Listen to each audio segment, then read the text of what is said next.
Salut les amigos de Scan Bioénergétique, j'espère que vous allez bien. C'est Laurent, nous sommes le vendredi 16 janvier, il est 12h30, donc c'est l'heure de notre direct dans Formation Scan Bioénergétique. Et donc, c'est l'heure aussi de travailler car on est vendredi, et vendredi c'est le jour des exercices. Ok ?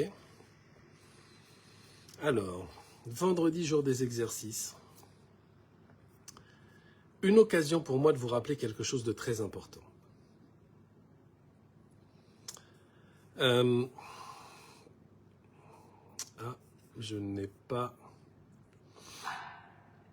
n'apparais pas sur le mur. Alors attendez, je me trouve parce que comme ça techniquement je résous le truc. A priori je suis là. Ok, ça va. Mais non mon ami. Ça, c'est ça. Bon, ça marche pas très bien. J'ai l'impression qu'il y a un souci sur... Ah non, ça va. C'est juste trop long. Bon. Alors, vendredi, jour des exercices.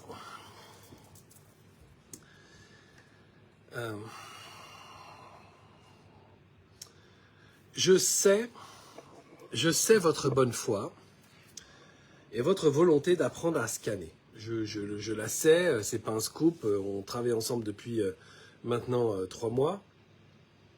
Et je vois votre volonté. Mais je vois aussi un désir, parfois un peu scolaire, de faire de cette expérience de scan une information. C'est-à-dire que la volonté de consigner les choses de façon mentale. Je reçois, et j'en ai reçu encore là, des documents qu'on me dit, est-ce que ça c'est bon, est-ce que ça machin. Et ce sont des documents qui reprennent techniquement et mentalement une expérience de scan. Vraiment, j'aurais préféré que vous passiez tout le temps que vous avez mis à faire ces documents à vous entraîner. Je vous l'ai dit depuis le début. La réponse à quasiment toutes les questions, c'est expérimente, expérimente, expérimente. Oui, et si on voit ça, expérimente. Oui, mais est-ce qu'on verra ça? Expérimente. Oui, en fait, je suis pas sûr de... Continue. C'est une formation de scan. Ce n'est pas une formation théorique sur l'énergie et l'information dans l'énergie. Laissez tomber vos stylos, bordel. Travaillez. Vous n'aurez jamais plus de connaissances qu'en faisant. Parce que le scan n'est pas une matière pour le mental. Votre mental va se servir de vos prises de notes pour vous bloquer.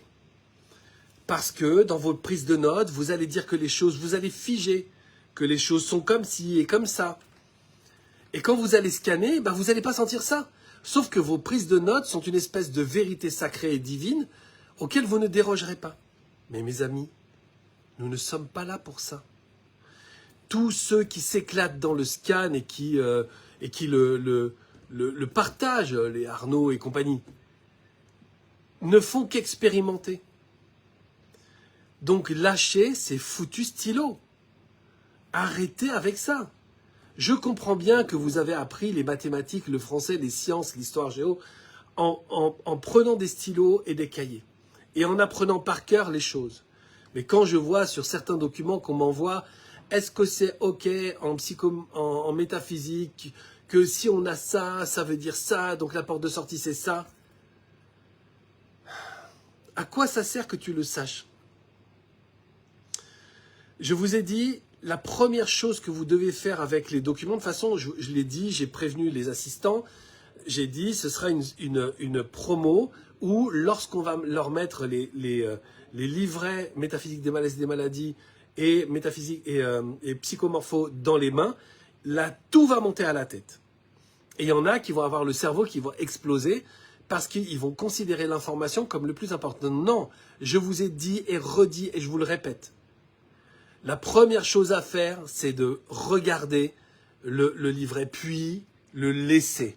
pour savoir simplement si ce que vous ressentez, comment calibrer ce que vous ressentez sur la formation, sur l'information, et comment, et au contraire, ne pas calibrer l'information sur ce que vous ressentez. Vous ressentez et vous regardez l'information si elle calibre avec ce que vous ressentez. Et vous calibrez cette information. S'il faut la modifier un peu, vous la modifiez un peu. Mais ce n'est pas l'information qui va venir calibrer votre ressenti. Il y a on va dire, des notions ou des informations qui ont été délivrées dans les années précédentes que je peux même plus vous délivrer tellement ça va encore être un moyen pour vous de rentrer dans la tête. Donc, aujourd'hui, je vous le dis, et si vous êtes trop dans votre mental, ne regardez que les lives du vendredi, ça peut vous aider. Je ne sais pas, je cherche des solutions. Mais ne prenez pas votre temps, ne perdez pas votre temps à essayer de vous programmer dans des scans parce qu'au moment où vous irez chercher votre validation, vous allez vous noyer. Ça ne marchera pas. Et n'imaginez pas que je vous dis ça pour une autre raison que obtenir les meilleurs scanners sur le marché. Je veux les meilleurs scanners sur le marché. Mais il n'y a aucun scanner de toutes les années précédentes, aucun qui continue de travailler avec des livrets sous la main. On va vous donner la grille de lecture. Et là encore, quand il s'agit de ça, mon corps frémit parce que je me dis, qu'est-ce qu'ils vont encore mentaliser autour de ce truc?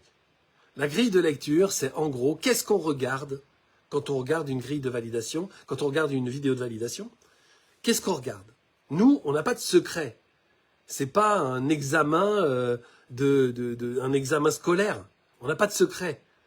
Donc nous, on a fait une grille, et cette grille de validation, on vous la file, ok? Comme ça, c'est comme si on vous donnait les questions avant le bac. C'est comme si avant tout examen, on vous disait comment on allait procéder. Bon là, on va vous dire, voilà, ça c'est les choses dans le scan, ton tunnel d'entrée, nous on va regarder ça. Vous verrez qu'à aucun moment on regarde la valeur du scan, la puissance du scan, puisque vous sortez de la formation, vous savez scanner, vous savez aller chercher des informations. Moi, ce qui m'intéresse, c'est la façon dont vous allez faire entrer la personne dans la séance. C'est ce que nous allons voir. Et ensuite, délivrer l'information. Bon, ça, je vous l'ai répété 1000 fois avec bienveillance, tact et amour. Et ensuite, terminer sur le résumé des portes de sortie. Les portes de sortie, je vois dans les documents qu'on m'envoie encore, je vois des portes de sortie sont préparées. C'est-à-dire, est-ce que la porte de sortie, par exemple, si on a un problème, si on voit un problème d'énergie dans le corps, qui t'ont dit, est-ce que la porte de sortie, c'est... et on parle de choses totalement, comment dire, impalpables, absolument pas concrètes, comme respirer, se détendre, etc. J'en sais rien, moi. Je sais pas. Par rapport à quel scanner? C'est quand vous êtes en face du scanner, parce que vous savez ce que son énergie est en train de vous dire, que vous allez continuer de regarder ce que son énergie a besoin. Est-ce que son énergie, pour se détendre, elle a besoin d'un bain, elle a besoin de courir, elle a besoin de faire l'amour, elle a besoin de jouer de la musique, elle a besoin d'être dans une bibliothèque, elle a besoin de... J'en sais rien, moi. Arrêtez d'imaginer que vous allez préconcevoir les choses et que vous allez faire rentrer un scanner dans un espèce de tunnel que vous allez totalement contrôler avec votre mental. C'est pas un scan, ça. C'est tout, mais c'est pas un scan. Donc là, ici, on est vraiment dans le live des exercices et je tiens vraiment à vous dire que vous n'avancerez pas tant que vous ne direz pas j'exerce, j'exerce, j'exerce, j'exerce, j'exerce, j'exerce, j'exerce. Mais ça ne veut pas dire prendre avec vos potes, remplir avec vos potes vos agendas pour que faire 43 rendez-vous par jour. Il ne s'agit pas de ça. Je me tourne. Là, il n'y a personne devant moi. OK? Je vous le montre. Allez, OK.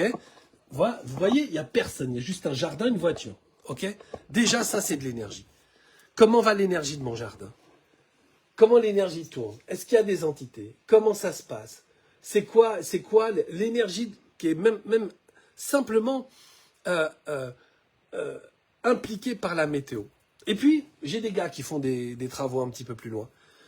Je me connecte et j'essaye de savoir qui va bien, qui va pas bien, comment... Je vois la force de ces gars, je vois l'énergie, je comprends assez facilement qui est descendant dans cette... merde,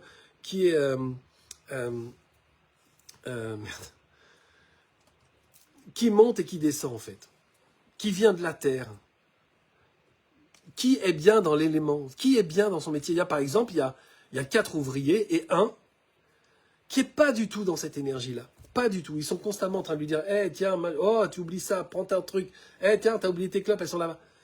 Le gars, il est totalement dans une énergie qui est une énergie R. Et dans cette énergie R, il est pas dans son élément. Mais ça, je suis pas en train de faire le scan avec mes copains. Je suis dans la vie en train de me connecter aux énergies autour de moi. Je suis dans un bureau. Il n'y a personne dans mon bureau. Regardez, hop, il n'y a personne dans mon bureau. C'est pas très compliqué. Il n'y a personne dans mon bureau. Je suis tout seul dans mon bureau. Et vous croyez qu'il n'y a pas d'énergie dans mon bureau? Vous croyez que je vois pas quelle est... je cherche pas de temps en temps où est l'énergie, comment elle se partage dans la pièce? Est-ce que c'est moins ok là? Est-ce que c'est plus ok là? Comment c'est derrière moi? Est-ce qu'il faut nettoyer quelque chose? C'est tout le temps l'énergie. Donc c'est pas forcément uniquement s'exercer avec les autres. L'exercice du oui-non que je vais vous donner aujourd'hui, vous allez d'abord le faire avec vous à peu près 10 000 fois. Et petit à petit, cet exercice du oui-non, il va venir s'inviter dans votre scan pour vous faciliter la vie. De la même manière que la connaissance de la métaphysique et la métaphysique des malaises et des maladies va venir s'inviter dans votre scan. Et c'est pas la métaphysique des malaises et des maladies qui est une part obligatoire de votre... Non, vous allez l'inviter. Comme vous allez inviter la psychomorphologie. Comme vous allez inviter aussi la projection, Maison en feu, Musée du Louvre, désert, si ça peut vous aider. Le oui-non est un outil supplémentaire. Mais ce n'est pas un outil qu'il faut utiliser systématiquement. C'est un outil supplémentaire parce que, puisque vous êtes capable de lire l'énergie, ben vous êtes capable de lire l'énergie qui produit des symptômes. Vous êtes capable de lire l'énergie qui produit la forme d'un corps. Vous êtes capable de lire l'énergie qui produit une banqueroute financière, ou de la pauvreté, ou la difficulté d'aller chercher un mari, une femme, un travail. C'est de l'énergie qui va vous... C'est l'énergie qui va vous dire les choses. Mais si vous n'avez pas besoin de faire une projection, ben la faites pas. Moi, je vous apporte des outils qui vont vous permettre de fluidifier les choses. Donc ne vous prenez pas la tête. Arrêtez d'être scolaire à ce point. Ressentez les choses. Allumez ce truc qui est à l'intérieur de vous, qui existe, que nous avons absolument tous. À moins que vous ne soyez pas un être humain, mais j'en doute. Ok ? Je crois que jusqu'ici, je n'ai jamais rencontré un être humain, enfin quelqu'un qui se dit être humain, qui ne soit pas être humain. Mais ça va peut-être venir, parce que visiblement, les robots sont capables de faire des trucs tellement dingues qu'à un moment donné, on distinguera peut-être plus la différence entre l'apparence d'un humain, un robot, et l'apparence d'un humain. Mais on n'en est pas là. Bon, moi, j'ai en face de moi des humains. Donc, je sais que tous ressentent, depuis qu'ils sont nés. Certains ont arrêté avec ce truc parce que ça leur proposait des émotions qu'ils n'étaient pas capables de gérer. D'autres ont libéré ça parce qu'en fait, leur travail ou leurs études leur ont permis de faire ça, etc. Vous arrivez tous avec des notions différentes de ces capacités de ressenti, mais vous l'avez tous. C'est exactement comme si je démarrais un cours de dessin. Il y en a qui ont dessiné, il y en a qui n'ont jamais dessiné, il y en a qui aiment beaucoup dessiner, mais qui ne dessinent plus, parce que le père dessinait, parce que la mère dessinait, parce que les parents ils ont empêché, j'en sais rien. Mais vous arrivez tous en sachant dessiner dans un cours de dessin. Donc on va commencer à parler de l'huile, on va parler de la pastel, on va parler du fusain, on va parler du croquis, on va parler de plein de trucs. Mais ça ne veut pas dire que dans un tableau, il faut absolument mettre de l'huile, absolument mettre de l'aquarelle, absolument mettre du fusain. Non, vous allez faire ce que vous voulez, mais vous allez utiliser l'outil qui vous paraît le plus cohérent avec l'œuvre que vous avez envie de réaliser. Et l'œuvre que vous avez envie de réaliser en scan, ou l'œuvre que vous allez réaliser en scan, est une œuvre très simple. C'est une œuvre d'amour. Vous allez lire l'énergie de la personne pour que la personne, elle ait de l'information pour être plus heureuse dans sa vie. Ça, c'est la première chose.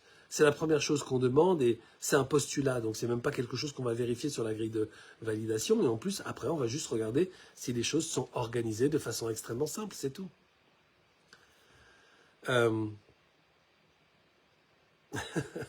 Merci Sylvie. C'est pas une question d'avoir raison. C'est une question que des théoriciens, il y en a beaucoup en fait. Il y en a beaucoup des théoriciens et je vais même te faire une confidence. C'est le problème de ce métier. C'est qu'il y a beaucoup de gens qui apprennent des théories mais qui les appliquent même pas à eux-mêmes. Et en fait, c'est juste que le scan, c'est pas possible en fait. On peut pas être scanner théorique. C'est pas possible en fait. On peut savoir tout sur le scan, hein, mais si on n'a jamais exercé le scan, on peut agresser son mental 10 000 fois par jour. On fait pas du scan. On est dans la théorie du scan. Mais la théorie du bonheur, il y a plein de coachs qui sont dans la théorie du bonheur. Il y a, allez, on va dire 90% des gens qui font de la psychologie positive, ils sont dans une théorie du bonheur.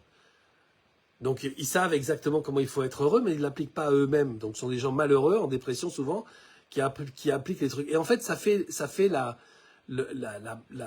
problématique, ça crée la problématique principale de ce métier. Donc, on lâche les stylos, on lâche le papier et on scanne. Et parfois, prendre un café sur une terrasse, aller dans un centre commercial, se poser et regarder les gens, ça vaut 5 rendez-vous avec les potes. Et c'est là où, effectivement, on peut commencer à noter, mais pas ce que dit l'énergie, mais qu'est-ce que j'ai fait? Là, je suis détendu et en fait, c'est beaucoup plus facile. Ah tiens, c'est beaucoup plus facile. Alors, si on veut noter, parce qu'on est un psychopathe du stylo, mais c'est... Moi, je me suis rendu compte, par exemple, que c'était beaucoup plus facile de scanner les hommes que les femmes. Jusqu'à ce que je me rende compte que j'avais peur que mes notions de scan et que ma capacité de scanner étaient la même pour l'un et pour l'autre. Mais j'avais peur d'aller dans des endroits où je dévoile un secret absolument purement féminin et que dans ma transmission, je trahisse quelque chose que la personne trouve abusif, abusé. Donc j'ai eu peur longtemps jusqu'à ce que je me rende compte que déjà, à chaque fois que j'approchais ces zones, je disais, là, j'arrive sur un truc qui est plutôt, on va dire, de la relation et de la relation proche, voire intime. Est-ce que c'est OK pour toi qu'on y aille ou pas? On m'a jamais dit non. Et même parfois des gens que j'aurais pensé plutôt bloquer là-dessus, mais non, c'est bon, vas-y, tu peux aller, parce que les gens, ils savent qu'on n'est pas en train de les déshabiller, ils sont en train de se regarder dans l'énergie, donc c'est pas du tout la même chose. Et petit à petit, j'ai compris qu'il y avait beaucoup de bienveillance là-dessus, et puis j'ai compris aussi que moi, j'étais capable de transmettre l'information de la façon la plus douce qui soit, en choisissant mes mots. Et c'est pour ça, d'ailleurs, je le disais au dernier live, c'est exact. Non, je disais dans la réponse au message de Sylvie. C'est exactement pour ça que je ne vous montre pas comment je fais. Parce que si je vous montre comment je fais, vous allez tout arrêter en vous disant c'est pas possible, j'arriverai jamais à ce niveau-là. Mais c'est pas pour me vanter. Moi, je n'ai aucun mérite. J'en ai fait 700 séances de scan en tant que professionnel. Ça veut dire qu'avant, j'ai peut-être scanné dans mes ateliers peut-être 1000 fois, 2000 fois, sans le dire à personne. Moi aussi, j'ai eu ma formation. Mais ce que vous faites en 4 mois, moi, je l'ai fait en 2 ans ou 3 ans. Donc, évidemment, c'est des milliers d'heures de pourquoi je sens que mon pote va pas bien. Fais-toi confiance, fais-toi confiance. C'est ce que je me disais tout le temps. Si tu sens ça, fais-toi confiance. Et t'es sûr que tu vas bien? Ouais, en ce moment, ça va bien, ouais. Et je me disais, ça va pas bien. Mais je fais pas d'ingérence, alors je ferme ma gueule. Et après, parfois, une semaine après, quelques jours plus tard, mes potes me disent... Oh là là, putain, en ce moment, c'est difficile et tout. Il y a 15 jours, j'ai eu un problème avec un client. Donc, moi, je sais que j'ai senti ça après le problème avec les clients. Donc, je sais que je suis sensible à cette énergie-là. Après, est-ce que ça concerne que mes potes, pas que mes potes, ma famille, pas ma famille? Est-ce que ça concerne les étrangers, etc. et tout? Et en fait, est-ce que ça concerne des gens qui sont en face de moi? Est-ce que ça concerne des gens qui sont loin? Est-ce que ça concerne des gens que je connais qui sont loin, donc que je vois par Zoom ou par message? Est-ce que ça concerne des gens qui sont loin mais que je ne connais pas? Des gens qui me disent bonjour, je m'appelle Marie-Claude, j'ai un truc, on m'a dit que tu scannais, etc. J'ai un gros problème. Ou parfois, c'est j'ai un gros problème avec mon fils, donc je ne connais pas cette personne et je ne connais pas le fils de cette personne. Et en fait, avec le scan, j'arrive à dire, ok, ton fils, il y a ça, il y a ça, il y a ça. Si tu veux une séance plus profonde, on peut la faire, mais déjà, travaille là-dessus. Et après, j'ai des, oh putain, merci, oh putain, c'est génial. C'est juste du scan. Donc il faut le faire, il faut l'expérimenter. Revenons, mes amis, sur l'exercice du oui-non.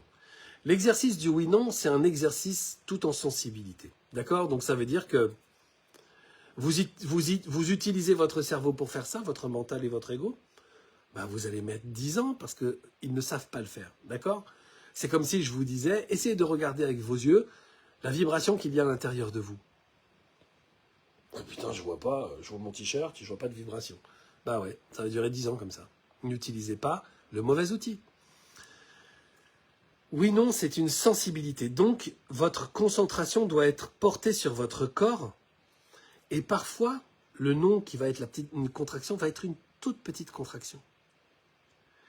Le oui, qui est une volonté d'y aller, donc ça va être une petite ouverture. Mais en vrai, ça, vous le vivez tout le temps. Il y a Thierry et Françoise qui nous invitent à dîner dimanche midi, ça te dit? Et ce que vous faites avant de répondre, c'est que vous essayez d'écouter. Alors, croyez-moi, il y a 95% des gens qui vont pas aller plus loin, qui vont essayer de voir la logique en disant oui, bah, en même temps, ils nous ont invités, puis c'est un peu à notre tour, et puis après, machin, et puis fais pas ta sauvage, machin, puis dimanche midi, putain, toi, tu voulais dormir, mais en fait, c'est peut-être mieux que tu te lèves, blablabla, bla, bla, bla, bla. Ok. Mais parfois, c'est non. C'est non. C'est non et on ne sait pas expliquer. Alors là, il y a le problème de se justifier. On croit que quand on n'a pas envie de quelque chose, il faut justifier auprès des gens. Ben, j'ai pas envie trop envie d'aller. On croit qu'on doit continuer. Parce qu'en fait, tu sais, comme je suis fatigué, dimanche matin, je voulais prendre mon temps. Et puis en même temps, j'aimerais bien m'occuper de mes papiers. J'ai pas travaillé à ça cette semaine. Et en fait, il me reste ça. Et en fait, on va essayer de justifier. Et le dimanche matin, au lieu de se reposer comme on voulait, eh ben, on va s'occuper des papiers parce qu'on a promis qu'il fallait que... En tout cas, c'est la raison pour laquelle on ne va pas manger avec Thierry et Françoise. Et donc, du coup, il y a un truc à l'intérieur de soi. Et ce truc-là, ben, en fait, plus on y fait référence et plus on fait confiance, et plus ce truc-là va devenir une réalité dans votre prise de décision. Non. Pourquoi? J'ai pas envie. Et vous allez apprendre que j'ai envie est un argument et j'ai pas envie est un argument. Et que vous n'avez pas besoin de justifier. C'est juste que vous savez pas. Alors il se trouve qu'on a 10 ans d'expérience sur ce genre de truc avec TEP. Et qu'en 10 ans, on a eu 150, 200, 300 témoignages. Le témoignage que moi j'ai eu le plus fort de ma vie, c'est quelqu'un qui m'a dit, tu sais, ça me fait bizarre que tu me dises ça parce que un jour j'étais dans une soirée et en fait je me suis dit tiens je vais aller fumer une cigarette sur le balcon avec les autres. Donc il y avait une fête avec plein de monde dans l'appartement et des gens qui étaient sur le balcon qui fumaient une cigarette. Et au moment où je suis allé au porte-manteau chercher mes cigarettes, j'ai senti que fallait pas. Et alors moi qui écoute jamais ce genre de truc, je me suis dit ah non. Et il pensait, lui, que c'était la cigarette qui n'était pas bonne pour lui, qui dit ah, arrête de fumer. Et en fait, il revient dans la salle, puis d'un seul coup, il entend un énorme bruit et des cris. Et en fait, c'était le balcon qui venait de s'écrouler. Donc il dit, en fait, si j'étais pas resté figé à essayer de comprendre ce truc, mais que j'avais pris simplement mes cigarettes et que j'étais allé, je serais tombé avec eux. Alors, le balcon, il n'est pas tombé, il n'y a pas eu de mort. Le balcon, il s'est affaissé et il a cassé d'un côté. Donc, il y a eu des gens qui sont écrasés les uns sur les autres. Il y a eu des blessés, mais il n'y a pas eu de... Mais voilà, et le nombre de gens qui m'ont raconté des trucs comme ça. Mais le nombre de gens qui m'ont raconté des trucs comme ça, mais vous ne pouvez pas vous imaginer, c'est hallucinant. Et ça, c'est un non. Ouais, mais c'est mon intuition. Non, c'est ta part qui sait. L'intuition, elle dit pas demain, elle parle pas de demain. L'intuition, elle parle de quelque chose qui est clair. J'ai une intuition sur une personne, j'ai une intuition sur un dossier, mais en fait, c'est du oui-non. Mais quand ça concerne quelque chose qui est à venir et qu'il ne faut pas aller là où il ne faut pas aller, c'est-à-dire presque une prédiction, là, le oui-non comprend qu'en fait, il ne peut pas être uniquement intuitif. C'est autre chose qui nous parle. Et c'est ça que je vais vous demander de travailler, c'est-à-dire en posant des questions claires à votre moi supérieur, à votre part qui sait et qui va vous aider à avoir l'information. Et le plus dur, puisque de toute façon ce oui-non vous le faites depuis toujours, le plus dur, une fois de plus, ça va pas être de le ressentir. Petit à petit, vous allez le ressentir. Ouais, les gens qui me disent « Ouais, non, moi le oui-non, ça n'a jamais marché. » Ok ? Pose-toi en face de moi. D'accord ? Bon. Est-ce que tu veux manger des clous ? Quoi ? Regarde ton corps. Ah putain, oui, d'accord, je sens la contraction. Voilà. Est-ce que tu veux manger du chocolat ? Ah oui, je sens la détente. Il est où le problème ? Ah oui, putain, je vois ce que tu veux dire. C'est sauf que tu as cherché avec ta tête quelque chose dont ta tête n'est pas capable de dire. C'est comme si tu cherchais à faire une contraction, une détente dans ta tête. C'est ton corps, en fait. On recommence. Ouais. Est-ce que tu veux... je vais retirer ma chaussette. C'est bien parce que de donner des exemples, c'est vraiment les questions idiotes. Je vais retirer ma chaussette et tu vas la sentir ou tu vas la mettre dans ta bouche. Oh, sens ton corps. Ah oui, putain, t'as raison. Je vais te serrer dans mes bras parce que t'es mon ami.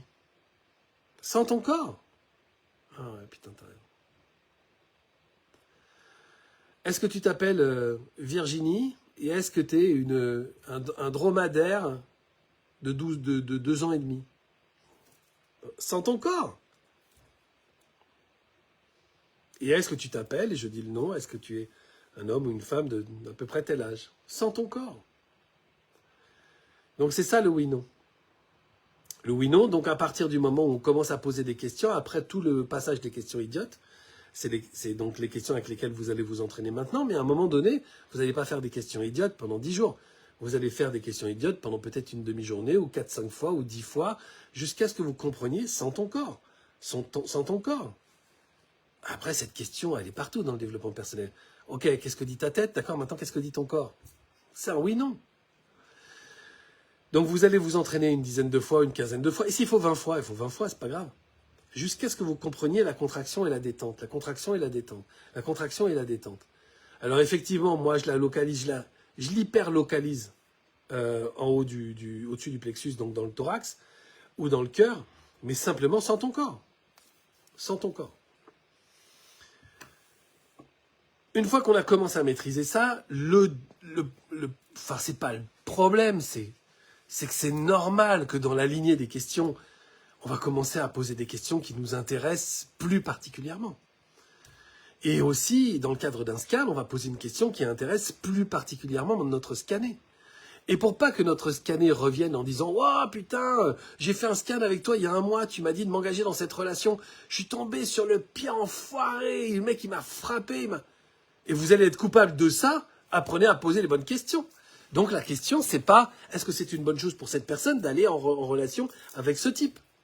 La question, c'est dans la mesure où cette personne cherche le bonheur, l'amour, la douceur, le partage, l'harmonie, est-ce que c'est une bonne chose de l'envoyer vers cette personne-là, ou qu'elle prenne contact avec, qu'elle se rapproche et qu'elle ait une relation intime? Vous allez voir que tout de suite, la réponse, ça va être non. Si elle veut le bonheur, non. Après, si elle veut une expérience avec un connard, oui. Mais on va pas dire dans la mesure où elle veut une expérience avec un connard. Non. Le problème, c'est qu'il n'y a pas de contexte. Est-ce que c'est une bonne chose pour ma cliente Virginie d'aller en relation avec Adolphe? Oui. Bon, oui, apparemment, mon oui-non dit oui. En fait, oui, mais elle va se faire écrabouiller. Mais ça lui fera une expérience, qu'est-ce que tu veux? Le moi supérieur, à la fois le mien et le sien, tout dit, bah oui, pourquoi pas. Mais après, elle va en souffrir, Virginie. Donc, parce que Virginie, elle voulait pas ça, elle voulait pas être écrabouillée. C'est pas ce qu'elle attendait. Ce qu'elle attendait, c'est autre chose. Donc il faut toujours, toujours porter le postulat. Toujours, toujours, toujours. Si vous avez l'habitude d'aller à l'église parce que vous êtes catholique et parce que vous êtes des fervents prieurs, mettez le contexte. Rappelez le contexte. Et vous allez voir que vous allez être exaucé 1 milliard de fois plus. Et vous allez commencer à revoir vos questions. Et vous allez commencer à comprendre pourquoi vous avez vécu ceci et cela alors que vous avez demandé à l'énergie avant. Parce que vous n'avez pas rappelé le postulat et vous avez posé une question qui était la question piège. Vous vous êtes piégé tout seul avec la question.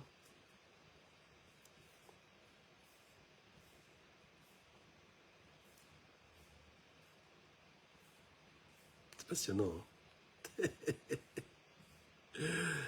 Lorsque je pose une question à la partie de moi qui sait avec mon pendule, il répond instantanément. Et ce, depuis plusieurs années. Quand je pose la question à partir de moi qui sait avec le plexus et le cœur, la réponse est faible. Bah oui, c'était juste pas entraîné. J'imagine que le pendule, ça n'a pas été ça tout de suite, tu vois. Enfin, tu peux pas me le faire croire, quoi. Peut-être le pendule a répondu, mais peut-être que toi, tu t'es posé la question, même c'est peut-être moi qui le bouge, mais c'est peut-être moi. Il t'a fallu un apprentissage. Bah, fais-le, Emmanuel. T'en as un autre à faire avec ton corps. Est-ce une croyance, une limite que je me mets, une façon de ne pas ressentir? Merci pour ta réponse. Non, c'est juste un manque de pratique. Moi, si tu me donnes un pendule, je connais l'énergie, hein, mais moi, il va me falloir du temps avant de le manier comme toi. Parce qu'il va y avoir tout le flot de croyances sur c'est moi qui induis, c'est un mini-mouvement, c'est un micro-mouvement qui fait que ça tourne dans un sens dans l'autre. Et moi, j'ai une copine, là, Joël, elle prend son pendule, elle dit, ah voilà, il y a ça, il y a ça. Elle se prend même pas la tête, et je la vois faire, je me dis, putain. Donc moi, avant d'arriver à, comme toi ou comme Joël, à pas me prendre la tête, il va me falloir quoi? De l'expérience. Parce que c'est dans cette expérience que je vais me rendre compte que toutes mes foutues projections, elles servent à rien. Ok? Donc entraîne-toi. Lors d'un scan, lorsque le scanner demande une porte de sortie à l'énergie, est-il possible que l'énergie réponde directement au scanné? Mais non, le scanné, il n'entend pas. Arrêtez de croire que le scanné, il entend, il ressent. S'il est en face de vous, pourquoi il le recevrait? Alors, il peut avoir une sorte de voix dans la tête qui dit un truc, et il va vous le partager, mais de là à imaginer que c'est ça sa porte de sortie, il va falloir du temps. C'est possible que ça vous arrive dans la formation avec quelqu'un qui scanne, parce que c'est un scanner. Un scanner à la place d'un scanné peut effectivement arriver à lire sa propre énergie, puis ça s'appelle l'autoscan. Donc peut-être que pendant le scan avec toi, cette personne va entendre l'information dans son énergie en autoscan, d'accord, mais quand tu seras dehors avec d'autres personnes, alors ne t'y attends jamais. Jamais.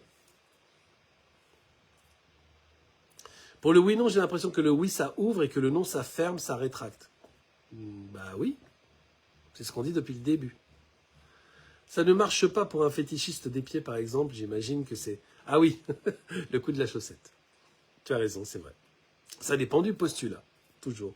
Ça dépend du contexte. Est-ce que c'est une bonne chose pour lui que je retire ma chaussette et que je lui enfonce les orteils dans la bouche? Dans la mesure où cette personne veut le bonheur, la réponse est oui. Ah merde, on est effectivement en face d'un fétichiste des pieds. Quand je scanne et que je pose des questions à l'énergie oui, non, j'ai à peine posé la question, voire avant, enfin, tout de suite, le oui ou le non. Est-ce que cela signifie? Ça signifie simplement que tu es hyper sensible. Moi aussi, c'est pareil. Parfois, juste le fait de penser à la question, on a la réponse.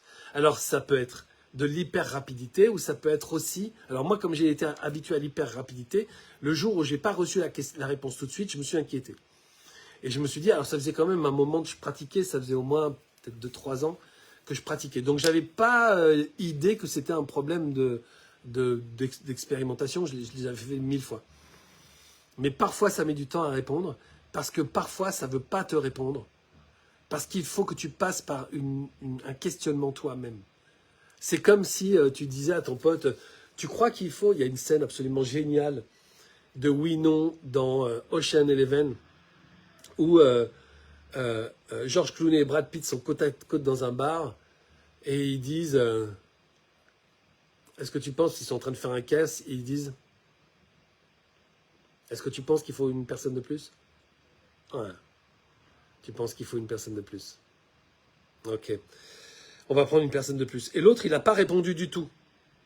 Et cette scène est absolument extraordinaire parce que le gars, il pose une question à son pote, mais il écoute ce qu'il ressent, mais il écoute aussi ce que ressent son pote, et il prend une décision sans avoir consulté son pote, alors qu'en réalité, il a consulté son pote. Do you think we need one more? Ok, we need one more. Ok, I'm going to take one more. Est-ce que tu crois qu'on a besoin d'une personne de plus? Ouais, on a besoin d'une personne de plus. Ok, on va aller chercher une personne de plus. Et cette scène est incroyable, c'est vraiment du oui-non. Mais ça, on le voit jamais dans le cinéma parce que les scénaristes, ils écrivent. Et donc, ils ont toujours le sentiment qu'en fait, les informations doivent être écrites. Sauf quand on arrive à un niveau de scénarisation tellement fort qu'en fait, le scénariste écrit aussi ce qui existe à l'intérieur et qui vaut une réplique.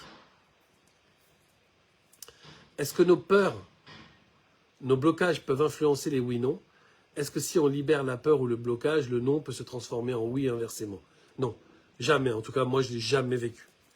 Et comme justement, on ne peut pas produire un non ou on ne peut pas produire un oui, du coup, on sait qu'on ne peut pas avoir la main sur la réponse. Mais par contre, on peut s'arranger avec la question. On peut s'arranger avec la question, surtout en ce qui nous concerne nous. Il n'y a pas d'enjeu quand ça concerne quelqu'un d'autre en face, donc spontanément, on va poser vraiment la question dans le bon sens. Mais quand il s'agit de notre vie, de nos projets, de nos relations, par exemple, est-ce que c'est une relation qui va durer longtemps? On n'a pas envie d'avoir ça. On n'a pas envie. Donc, on va poser un faux postulat, dans la mesure où, et en fait on va noyer le poisson et on va recevoir, dans la mesure où j'ai envie d'être heureux en couple, machin, nanana, est-ce que cette relation va durer longtemps? Quel rapport entre le postulat, la question, rien.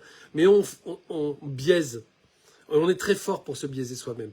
Et en fait, on va s'arranger pour que ce soit oui. Comme ça va nous rassurer et on va savoir qu'on ne s'est pas engagé dans une relation. Mais moi, j'ai tenté des trucs, genre... cette relation est une relation, je dis, cette relation est une relation qui me plaît. C'est comme si je parlais à quelqu'un d'autre. Cette relation est une relation qui me plaît. Je ne cherche pas par cette question à trouver un prétexte pour me casser, ni pour que ça se casse, ni pour que cette personne se casse. Donc en fait, ma question est simple. Est-ce que cette relation est vouée à durer plus d'1 an? Oui. Est-ce que cette relation, pour ça, et parce que je cherche simplement des informations sur la relation, est-ce que cette relation est vouée à durer plus de 2 ans? Non. 1 an et demi? Non. Entre 1 an et 1 an et demi? Oui. 1 an et 1 mois? Non. 1 an et 2 mois? Non. 1 an et 3 mois? Oui. Ok. Et je le sais. Et je le sais. Alors après, il faut avoir le culot de poser ces questions-là. Moi, je sais à quel âge je vais mourir, je sais plein de choses. Parce que, en fait, le plus difficile, c'est pas de poser la question. Le plus difficile, c'est d'accepter qu'il puisse y avoir une réponse. Donc quand on pose des questions oui, non pour soi, c'est ça le truc. Et c'est là où tes peurs peuvent venir influencer, non pas la réponse, mais ça peut venir influencer la façon dont tu vas poser la question.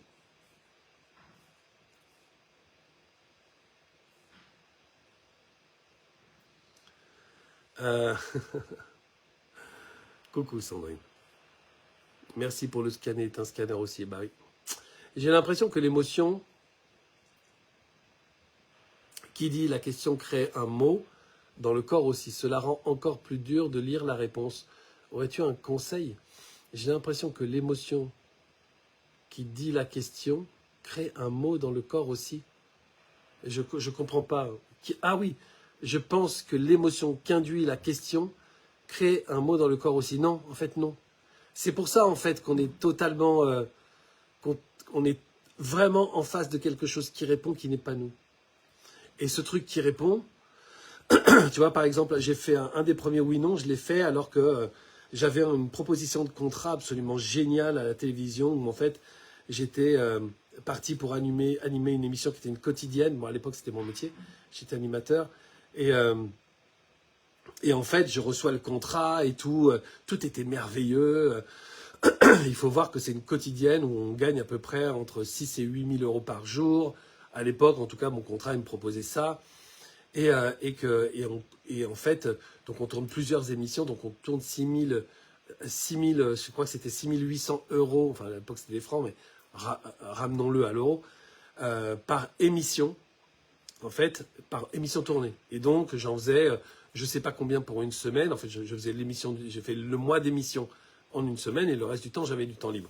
Donc, ça me faisait beaucoup d'argent, de la notoriété, tout le truc pour lequel je me battais depuis extrêmement longtemps. Et je me dis, en fait, il faut que je sache si c'est OK pour moi, parce que évidemment, ça crée des craintes, ça crée des attentes. On se demande, est-ce qu'on va être pris, est-ce que machin, évidemment, on a toujours des flips. Et je me mets sur le bord de mon lit, et je dis, OK, dans la mesure où je veux une belle carrière, je veux une belle réussite, quelque chose qui soit complètement en accord avec moi, etc., etc. Est-ce que c'est une bonne chose pour moi d'accepter ce contrat? Et la réponse est non, direct. Ah non, attendez. Non, je reprends. Dans la mesure où je veux être un animateur, que je veux être machin, et je commence à essayer de biaiser un peu la question, est-ce que c'est une bonne chose pour moi que ce truc se fasse? Non. Mais un non tellement fort. Merde, je me dis, putain, merde. Et en fait, mon enthousiasme pour ce contrat, pour ce truc, mon enthousiasme était énorme. Et la réponse est systématiquement non. Et je biaisais pour dire non, parce que comme je suis content qu'on me propose ce truc, je me dis, est-ce que c'était une bonne chose d'accepter ce contrat? Non. Donc c'était le soir, je vais me coucher avec ça, je me dis, oh là là, c'est quoi ce truc? À essayer moi-même de produire du oui, évidemment, sans y arriver. Et le lendemain, en fait, la productrice, elle m'appelle, elle me dit, alors, tu as vu le contrat? Je dis, ouais. Qu'est-ce que t'en penses?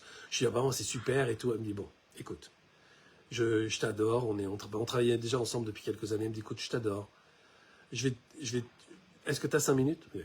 Prends la page 18. Je prends la page 18. Regarde l'article 12 aligné à 7. Et je vois qu'il y a plein de choses que j'ai pas le droit de faire. Pas le droit de faire de sport extrême, pas le droit de faire du vélo. Enfin, plein de choses que j'ai pas le droit de faire. Pas le droit de faire des courses sur circuit, de conduire une moto. Pas le droit de... Enfin, je peux même pas... Alors, je sais que vous allez rigoler, mais je pouvais même pas aller chez le coiffeur sans avoir l'autorisation de la production. Et moi, je dis, ouais, bah oui, mais bon, en fait, en même temps, j'assume et tout. Et elle me dit, mais non, laisse tomber, c'est une prison dorée. Ce contrat est horrible. Et elle travaillait pour Columbia, et c'était Columbia qui me proposait le contrat. Elle me dit, j'ai jamais vu un contrat comme ça. Et donc, franchement, toi, te connaissant, tu tiendras pas. Tu vas le faire 6 mois, au bout de 6 mois, tu vas te rendre compte que c'est une prison. 8 mois plus tard, tu vas commencer à dégringoler. 1 an plus tard, tu es au fond tu fais une dépression. Et donc, finalement, j'ai renoncé à ce job. Et le gars qui l'a pris, j'ai dit à la productrice, et lui, tu lui as dit? Elle me dit, ouais. Sauf que lui, il s'en fout. Lui, il veut absolument le faire. Et ce gars-là, une année plus tard, il était dans une dépression, et sa dépression a duré 7 ans, 8 ans. L'enfer. Donc, on ne peut pas influencer. Quand c'est oui, quand c'est non, c'est non. Mouvement dans le corps, pardon pour les fautes de frappe. Non, mais t'inquiète pas, Claire. Alors, j'ai l'impression que l'émotion qu'induit la question crée un mouvement dans le corps aussi. Cela rend encore plus... Oui, mais c'est ton mouvement à toi, mais ce n'est pas la réponse de ta part qui sait. Ton corps va de toute façon, lui, sans doute exprimer quelque chose, mais ce n'est pas du tout la même chose. C'est que moi, l'enthousiasme que j'avais crée un mouvement enthousiaste dans mon corps. Pourtant, la réponse est non et elle est claire. Je m'aperçois d'une injonction gigantesque à libérer celle de ne pas avoir foi en ma partie qui sait. Ah ouais, mais Catherine, s'il te plaît, pardonne-toi aussitôt. Parce que alors là, je vais te dire, tu es juste comme tout le monde. Tout le monde nie la part qui sait. Sauf ceux qui en ont réellement besoin. Je ne le souhaite pas, bien évidemment, mais imaginons que nous soyons attaqués par un pays qui nous envoie des bombes sur la gueule, à partir du moment où tu vas être au milieu des gravats et sous les bombes, ta part qui sait, tu vas l'écouter. Comme, par exemple, tu pars en voyage, ton avion s'écrase dans la jungle et tu es la seule survivante, tu vas avancer dans un environnement où, en l'espace d'une demi-journée, tu vas réveiller absolument tous tes sens. Tous. Et tu vas t'écouter. Donc en fait, tant qu'il n'y a pas de nécessité, le corps reste éteint. La part qui sait se tait.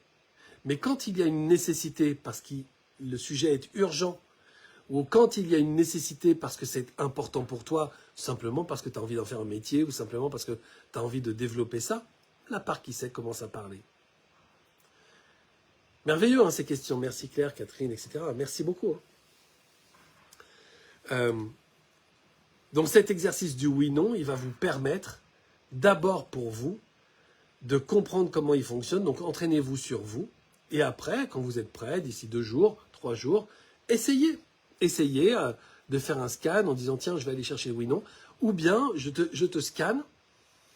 Et tiens, pour la porte de sortie, je vais faire oui-non. Moi, j'ai fait très souvent oui-non pour les portes de sortie. Parce que ce qui me détend, moi, n'est pas quelque chose qui détend les autres. Par exemple, moi, il y a quelque chose qui ne fonctionne pas avec moi, c'est la méditation. Alors, c'est pas que ça fonctionne pas. La méditation, elle fonctionne très bien, mais il faut que je sois actif. Donc, moi, je suis un fervent pratiquant de la méditation active. Et la méditation active, c'est marcher, c'est faire du sport, c'est rouler en moto.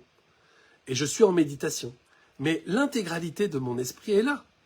Mais à l'intérieur, il y a quelque chose qui est complètement silencieux.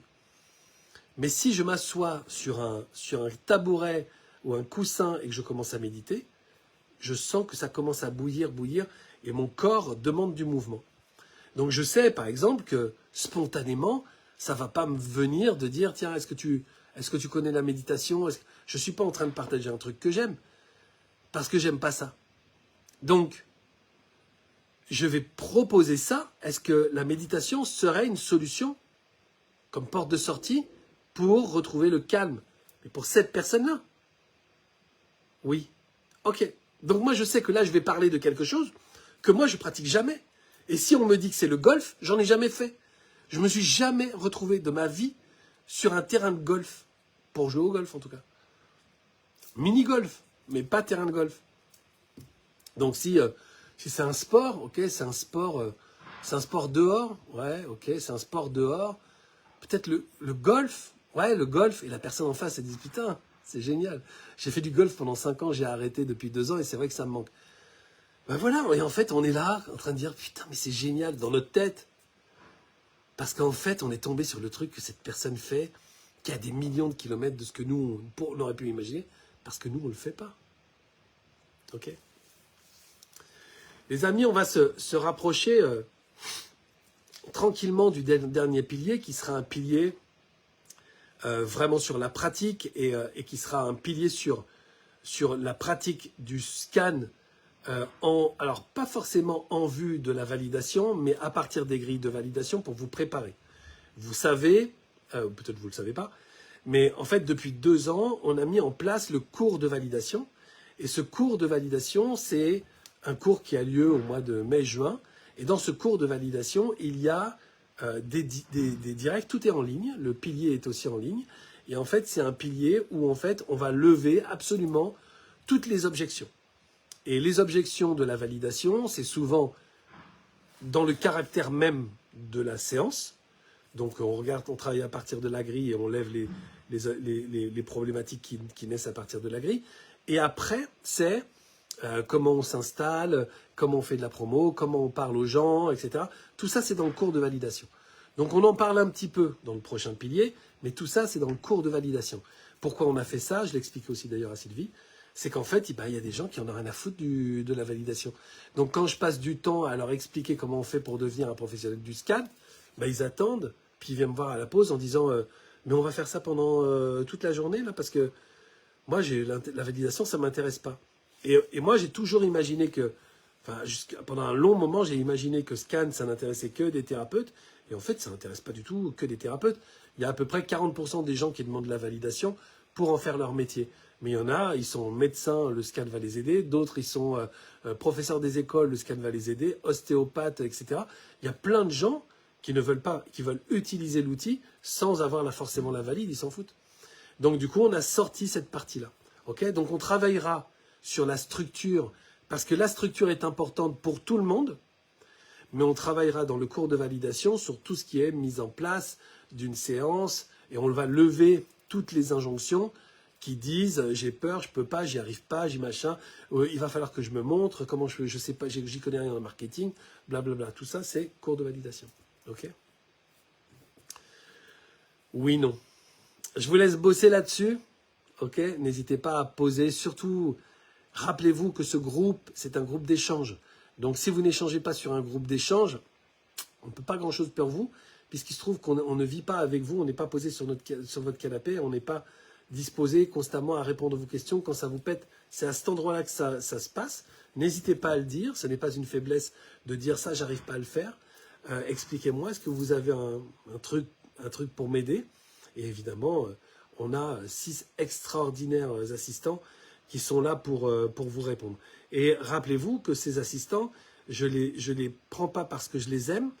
Il y en a certains que j'aimais avant de les prendre, d'autres que je ne connaissais pas avant de les prendre, comme Julie par exemple, je ne la connaissais pas très bien avant de la prendre, mais je sais qu'à la fois c'est une scanneuse extraordinaire, mais un être humain extraordinaire. Et donc du coup, excuse-moi Julie, je parle de toi comme si tu n'étais pas là, mais du coup, j'ai autour de moi une équipe qui sont d'abord des êtres humains extraordinaires, mais tous avec des énergies différentes. Zina n'a pas la même énergie que Michael, qui n'a pas la même énergie que Raphaël, qui n'a pas la même énergie que Chloé, qui n'a pas la même énergie. Donc de toute façon, quel que soit votre problème, ils sont passés par là, puisque ce sont des anciens élèves, et ils peuvent vous répondre. Et tous les cas pour lesquels il y a je sais pas, un truc particulier, bah, vous voyez, à chaque fois je réponds, et à chaque fois je réponds avec plaisir, parce que c'est toujours un bonheur pour moi d'être en contact avec vous. La formation s'arrête au 3e pilier, j'ai pas les dates exactes, mais je crois pas, je crois que c'est juste après. Le dernier live scan, il est le 30, donc c'est après. Donc c'est après. Et donc c'est là, hein, au pilier, que vous venez. Alors là, si vous voulez écrire des choses, écrivez, prenez des notes sur tout ce qui représente encore un problème. Et on le lève. Le 3e pilier, c'est un pilier d'expérimentation H24. Donc on lève les trucs et on tente, on essaye. Ok, c'est vraiment ça le 3e pilier. Est-ce qu'une entité ou quelque chose qui parasite, ou je ne sais pas, peut modifier l'apparence du visage d'une personne sur une photographie ou y ajouter un élément qui sort de la bouche ou une autre partie? Cette personne m'a dit qu'elle ressentait beaucoup de fatigue et les fluctuations d'énergie depuis des années. Je n'ai rien tenté et je ne le ferai pas avant validation. Bon, déjà, c'est tout à ton honneur. Oui. Alors, il y a des images qui existent, ça s'appelle des photographies spectrales. Et il y a des spectres, il y a même des sessions de connexion avec les entités dans des pièces noires où en fait on attend que le spectre apparaisse sous une forme lumineuse. Il y a beaucoup de détracteurs qui disent que c'est d'une espèce de magie parce qu'en fait celui qui organise le truc, c'est lui qui produit la lumière et tout. Et en fait il y a une femme aux États-Unis qui fait des séances comme ça spectrales où on met tout le monde dans le noir. Elle est filmée en caméra infrarouge et elle est attachée, scotchée avec du gros scotch là. Elle est scotchée sur sa chaise, pieds, mains sur sa chaise, et en fait elle est filmée en infrarouge pour que personne ne dise que elle ou quelqu'un de son équipe bouge quelque chose. Et en fait tous les participants sont filmés aussi en infrarouge pour qu'il n'y ait pas une sorte d'assistant qui se fait passer pour un client et qui produit un truc. Non. Et en fait il y a des séances spectrales.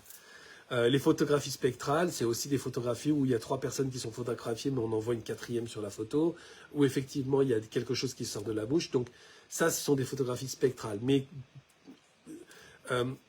la présence d'une entité dans une personne, surtout depuis des années, va de toute façon modifier quelque chose, puisque le corps est une pâte à modeler qui va prendre la forme que l'état d'esprit lui donne. Donc si l'état d'esprit est constamment fatigué, machin, ben ça va faire quelqu'un qui se voûte, ça va faire quelqu'un qui est bras ballants, ça va faire quelqu'un qui va pas bouger, parce que quand t'es crevé, donc tu décides de pas faire de sport, c'est quelqu'un qui va prendre du poids, c'est quelqu'un qui va avoir des cernes, c'est quelqu'un qui va avoir un visage comme ça. Moi je pense qu'effectivement, cette personne-là, c'est quelqu'un qui a une entité, et je pense que tu peux travailler, et si tu veux un coup de main avec plaisir, tu peux travailler à essayer de lui enlever. Si tu lui enlèves sans son avis, tu lui dis pas. Et si tu lui en parles et que tu lui demandes est-ce que tu veux que je t'enlève une entité, c'est peut-être une entité, c'est pas sûr, hein, on n'a pas vérifié, c'est peut-être une entité, est-ce que tu veux qu'on essaye de voir, je peux voir avec Laurent si on peut te la retirer. Dans le groupe TEP, il y a une personne qui, ouais, je balance un truc, mais il y a une personne qui avait des grandes difficultés à aller dans la paix parce qu'elle avait beaucoup de douleurs, et en fait elle s'est confiée au référent. Donc c'est pour ça que je me dis, bon, elle s'est confiée au référent, donc, et là elle s'est confiée sur le mur, donc c'est plus un secret pour personne. Le seul truc qu'elle ne sait pas, c'est qu'en fait, je l'ai nettoyé, et depuis que je l'ai nettoyé, tout va très très bien, quoi. Les entités, il y a beaucoup de gens qui ont des entités, moi j'en dégage, allez, on va dire, peut-être 4 fois ou 5 fois par semaine pour d'autres personnes qui m'envoient un message et qui disent, oh, je me sens pas bien, c'est bon, c'est des amis, hein. Je fais pas ça avec n'importe qui, mais voilà. Donc voilà pour ta réponse, Charlotte. Est-ce que cette plateforme reste utilisable après le troisième pilier? En fait, Facebook a décidé de virer toutes les vidéos après 1 mois de diffusion sur les groupes. Donc, on ne peut plus laisser les vidéos parce que techniquement, elles vont disparaître. C'est Facebook qui les élimine. Il y a 1 mois de durée de vie. Mais ce qu'on fait, c'est qu'on les prend et qu'on les met sur votre espace de formation LearnyBox pour que vous ayez accès à toutes les vidéos. Donc, cet espace de formation LearnyBox, c'est le vôtre. Ok? Donc il n'y a pas de durée, de date, de limite, de machin. Peut-être qu'un jour, soit notre société s'arrête, et donc du coup, je ne sais même pas ce que ça va devenir, parce qu'en fait l'idée, c'est que si notre société s'arrête, notre compte LearnyBox finit par s'arrêter, et au bout d'un moment, les vidéos sont enlevées. Mais il n'y a pas de raison. Donc, vous avez accès aux vidéos live dans votre espace de connexion tout le temps que vous voulez. Le groupe, en revanche, il va être archivé. Alors pas tout de suite, on laisse toujours le temps parce qu'il y a toujours des gens qui s'expriment, qui veulent travailler. Il y a toujours quelques semaines comme ça où on laisse les gens s'exprimer. Et après, il y a un message qui dit « Ce groupe va être archivé à telle date ». Archivé, ça veut dire que vous y avez toujours accès. Vous pouvez toujours aller voir les gens qui ont posté des trucs. Vous pouvez toujours aller voir les réponses des assistants. Mais plus personne ne peut écrire sur le groupe. Pourquoi ? Parce qu'on ne peut pas confier un groupe sans modération.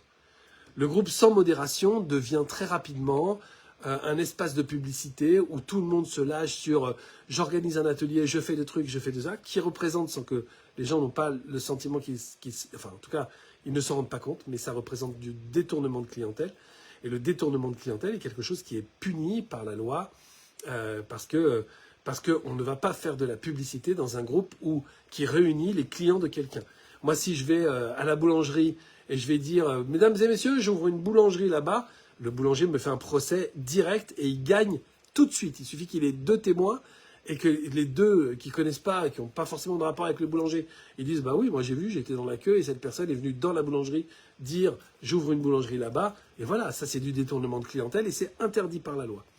Donc si on laisse les gens et qu'on ne met plus de modération, où on ne met plus personne pour s'occuper du groupe, en gros, ce qui serait les assistants, ils ont autre chose à faire, ils ont une vie, voilà. Bon, si on ne les met plus, on peut plus mettre de commentaires.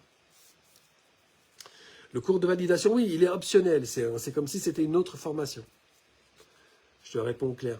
Est-ce qu'il y a besoin de s'inscrire pour le 3e pilier ? Je n'ai pas eu la réponse dans mon mail. Oui, bien sûr, oui. Il faut toujours s'inscrire. Alors, pour le coup, c'est pas payant, mais il faut toujours s'inscrire pour dire qu'on vient. C'est toujours très important pour nous de savoir le nombre de personnes qui sont là, parce que on dédie des équipes, on dédie la salle, tout est dédié à organiser de façon à ce que tout le monde soit bien pris en charge et que tout le monde voilà. Et puis Farah prend le temps aussi de vérifier qui est là en fonction de qui a dit. Ça nous permet aussi de savoir s'il y a un absent, de prendre de ses nouvelles, savoir s'il n'y a pas eu un accident, un truc comme ça. Donc oui, si vous venez au pilier, déclarez-vous. Bon les amis, Je vous attends sur le oui-non. On va se régaler. Et comme je le disais au début, même si ça a été un peu long et j'en suis désolé, posez vos stylos et écoutez ce qui se passe dans l'énergie en dehors de votre tête.